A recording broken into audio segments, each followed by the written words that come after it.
Jaguar avait lancé en 2013 sa F-Type en cabriolet uniquement. Début 2014, c'était au tour du coupé de débarquer, en reprenant bien sûr la silhouette très réussie du cabriolet. Les deux carrosseries partagent les mêmes mécaniques, sauf pour ce qui concerne le V8.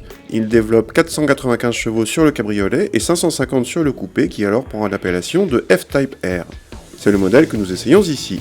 Les modèles V8 se reconnaissent entre autres à leurs 4 sorties d'échappement contre 2 centrales pour les V6, à leur jambe de 20 pouces en série, la F-Type R étant en plus badgée distinctement. A l'intérieur, Jaguar oblige, on est accueilli par du cuir sur les sièges et sur une partie de la planche de bord.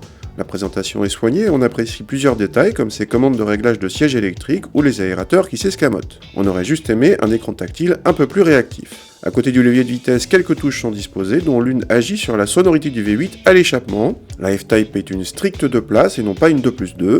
Pas de place arrière donc, mais un coffre qui dépasse les 300 décimètres cubes, suffisant pour partir à deux.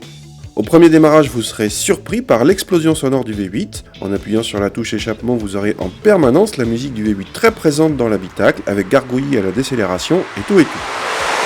Question performance, ça décoiffe avec 4 secondes 2 pour les 0 à 100 et une vitesse maxi limitée à 300 km/h.